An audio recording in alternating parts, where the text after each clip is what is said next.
En el siguiente reportaje, una comunidad campesina de Huacho denuncia daños que afectan su producción agrícola. Ellos dicen que la construcción de una empresa hidroeléctrica ha ocasionado daños en un manantial y además grietas en el suelo que ahora hacen que sea muy difícil lo que era su actividad económica.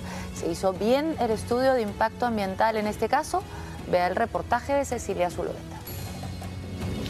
Este viene de arriba, rajado, todo, ese está rajado, mamachita. Esto se ve bastante peligroso también. Sí, pues mamá, no puedo, pues se mete mi pie abajo, se mete mi pie. Mamachita, mentira, no digo, pues ve madre, ve. Ahora, ¿de qué voy a vivir yo? Es, ¿De qué voy a hacer yo? Cuidado, hijo, cuidado, papachita. De acá comí, de acá me vestía. Ahora mírale, mamita, cómo está mi chacra. Mira todo este hueco. Las lágrimas de Guillermina y de Victoria, pobladoras de la comunidad campesina de Huacho en la provincia de Ollón, reflejan el dolor y la preocupación que las afecta al ver que sus tierras han empezado a secarse. Ellas aseguran que desde hace casi 3 años sus chacras dejaron de producir y no precisamente porque sean infértiles. La respuesta podría estar en estas rajaduras. ¿De dónde voy a comer? Yo quiero que me responda mi chacra. Estas son las grietas que ha resquebrajado la relación entre la comunidad campesina de Huacho y la empresa noruega generadora de energía Cheves. Un nuevo conflicto social podría avecinarse. ¿Qué pide el pueblo de Huacho? ¡Justicia! Cuarto Poder viajó hasta la provincia de Ollón, ubicado a 140 kilómetros al norte de Lima, una zona netamente agrícola con altas potencialidades para la inversión. Estando ya cerca, encontramos la que sería la manzana de la discordia, la construcción de la central hidroeléctrica ubicada en las provincias de Huaura y Ollón, que utilizará las aguas de los ríos Huaura y Checras para generar 168 megavatios de electricidad. El contrato de concesión fue firmado en el 2010 por el entonces presidente Alan García Pérez, pero empezó a construirse al año siguiente. Y según iba avanzando la construcción del túnel, entonces las chacras de cultivo que tenemos de acá más o menos a 100 metros, ya fue agrietándose. ¿Las chacras son las que están allá en lo alto? Sí, de la esquina ahí a parte alta. Para derivar las aguas del río Checras y generar energía para la hidroeléctrica, se ha construido un túnel de 2 kilómetros 500 metros que atraviesa el cerro localizado en la zona de Cayagnilloc y otro túnel donde se descargarán las aguas turbinadas. Todo contemplado en el instrumento de gestión ambiental aprobado por las autoridades. Y que se construye en la zona donde Victoria, Guillermina y los demás integrantes de la comunidad campesina de Huacho, conformada por unas 100 familias, cultivaban melocotón, maíz y paltas. Esto hasta que sus tierras empezaron a agrietarse y secarse. La grieta se ha hecho, señorita, por la explosión del túnel que ha construido Cheves. Y a consecuencia de eso, toda la grieta, prácticamente mi terreno se ha invalidado. De mí también se muere mi planta. Mira, mi planta, mira, cómo se está todo rajado, todo seco. Así no tiene piedad ese Cheves. Cheves malo, no tiene piedad, no tiene compasión. Para los comuneros, las explosiones que se utilizaron para hacer el túnel fueron las causantes de tamañas aberturas que no permiten que el agua fluya por todo el terreno. Va llenando las pozas de planta en planta en planta. Por decir, llenen esa planta, llega acá y de acá ya no puede pasar a la otra planta porque por estas grietas, como ven, se absorbe todo el agua. Entonces nos dificulta el riego. Entonces, ese es el problema que tenemos con nuestras chacras y que no podemos regar. Es decir, antes habían acá una especie de canaleta para que circule el agua, pero por las grietas el agua se cae, ya no pasa. Por ahí ya no pasa exactamente el agua ya. Cerca de 100 familias que tenían aquí sus parcelas están siendo testigos de cómo sus tierras han dejado de producir.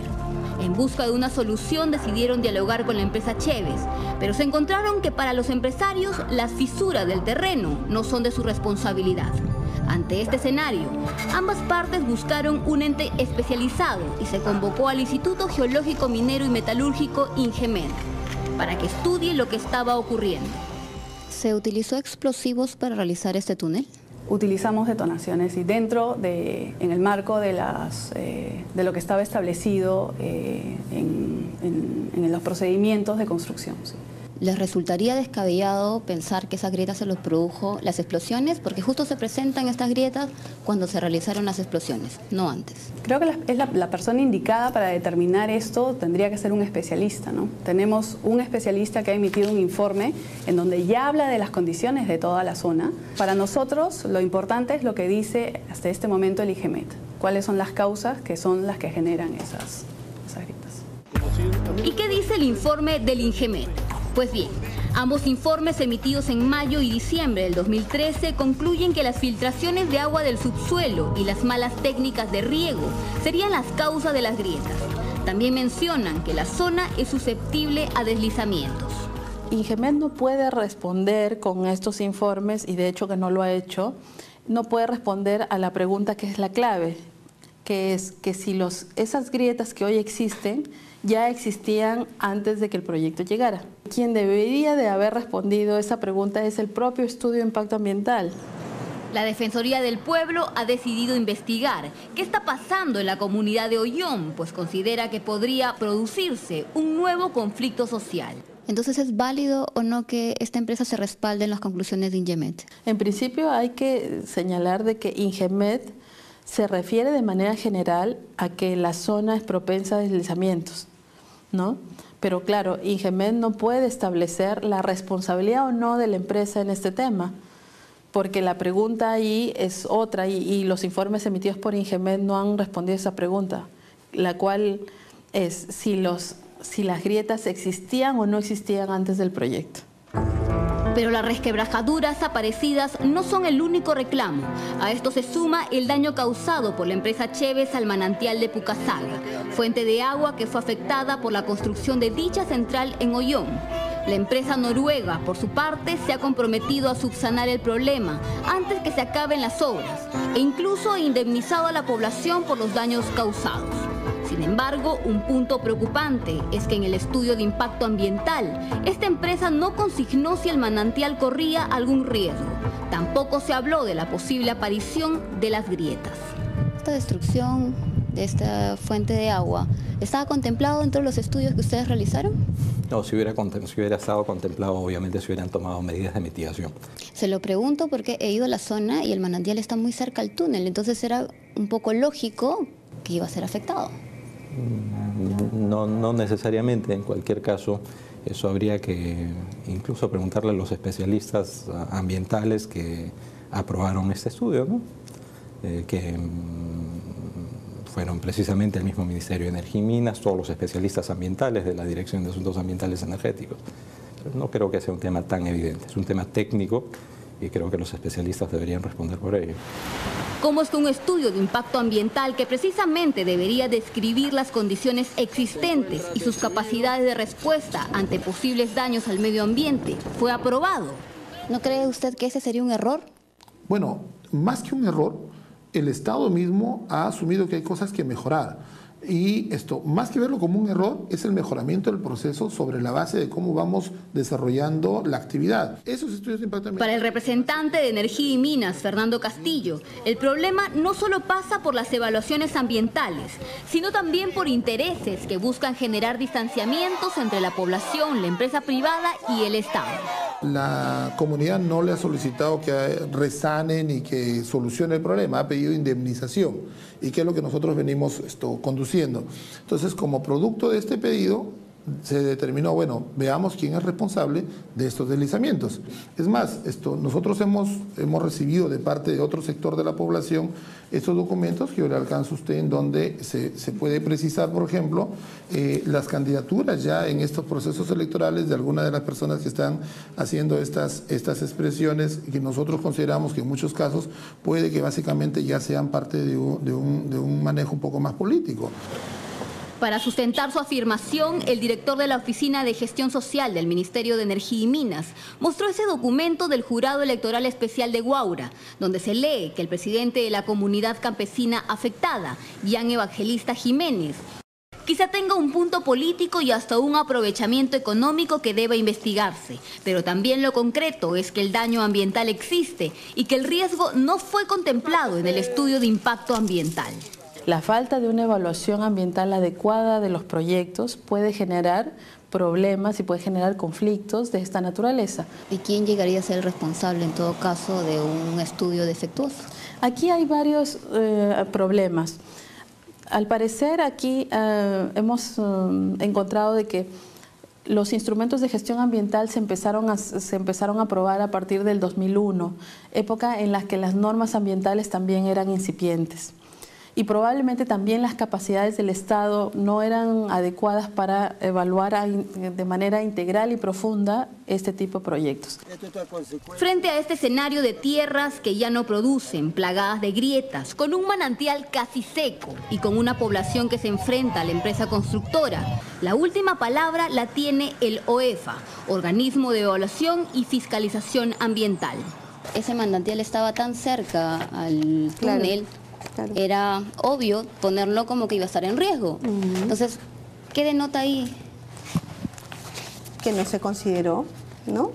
¿Hubo una deficiencia tal vez en la ejecución del estudio de impacto ambiental? No se consideró, es lo que nosotros sabemos. Lo ideal hubiera sido que se considere, ¿no? Si estaba tan cerca del área de operaciones, ese cuerpo hídrico, lo ideal es que se hubiese considerado, ¿no? En todo caso, ¿usted considera que aquí hay un estudio de impacto ambiental deficiente al no haber contemplado en qué situación encontraba en el terreno? Eso es lo que vamos a definir al cierre de la supervisión.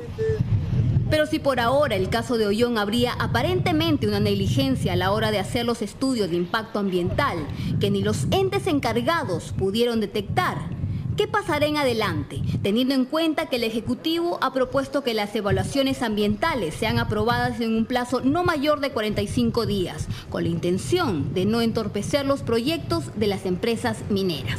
Casos como los que ustedes han encontrado, creo que el ejemplo de Ollón es un excelente ejemplo, me da la impresión que se van a agudizar y se van a multiplicar. Y sobre todo se va a ahondar esta suerte de brecha, de diferencia entre el Estado, sus autoridades, sus ministerios, sus organismos adscritos y la población que lo que quiere es que sus derechos también sean protegidos. En otras palabras, los límites máximos permisibles por emisiones como plomo, cadmio, monóxido y dióxido de carbono, entre otros, y los estándares de calidad ambiental ya no serán fijados por el Ministerio del Ambiente, sino por el Consejo de Ministros. Además, el OEFA, que es el ente encargado de la fiscalización ambiental, ya no recibirá financiamiento del Ministerio del Ambiente, sino del Ministerio de Economía. ¿Qué significa todo esto para especialistas como José de Echave, ex viceministro del Ambiente? Se está pretendiendo decir que la única manera que el país tiene de incentivar las inversiones es trayéndose abajo toda la institucionalidad ambiental que tanto nos había costado construir. ¿Este paquete va a permitir que las empresas presenten un estudio de impacto ambiental deficiente? Ya habían problemas en la calidad de los estudios de impacto ambiental, ¿no? Había una percepción que el Estado no controlaba, no regulaba, no fiscalizaba y las empresas podían decir, ¿sabes qué? El problema no lo he ocasionado yo, son fallas geológicas, el problema ya existía antes de que yo llegue a la zona porque no se había hecho una línea de base rigurosa. Y yo creo que en el caso ambiental el paquete es un serio retroceso. Según un estudio de la Defensoría del Pueblo, hay un total de 214 conflictos sociales a la fecha y 135 conflictos socioambientales, de los cuales 8 están vinculados al sector energía. Frente a estos reclamos, ¿qué costos ambientales y económicos producirán las últimas medidas dictadas por el Ministerio de Energía y Minas respecto a los estudios de impacto ambiental? ¿Qué pasará con comunidades como aquella donde viven Victoria y Guillermina, que ven morir sus tierras y su manantial con el beneplácito de las autoridades? ¿Serán las indemnizaciones suficientes para apagar los amagos de un posible conflicto? Cuidado, que celeridad no siempre significa eficiencia.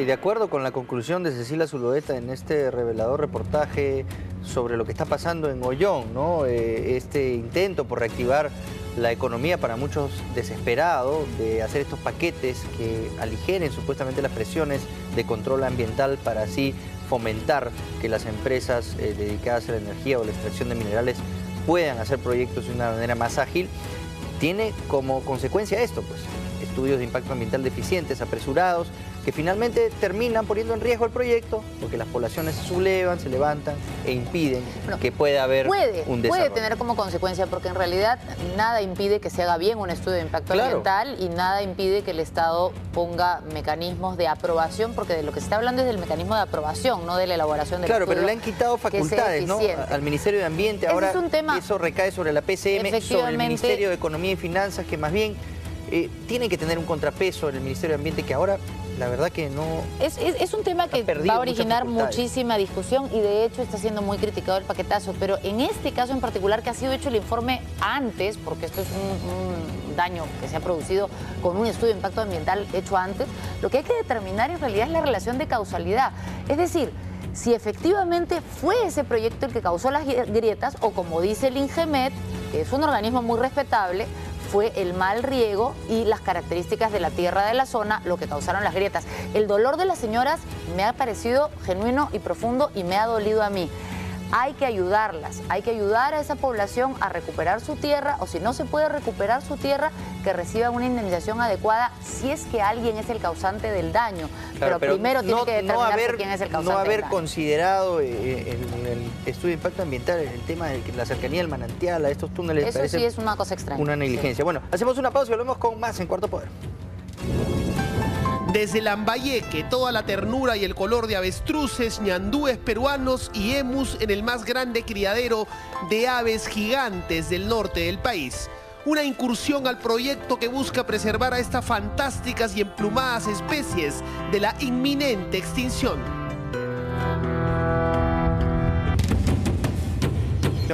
Y le inyectaron, luego de detectarle una infección urinaria, un antibiótico del que era alérgica.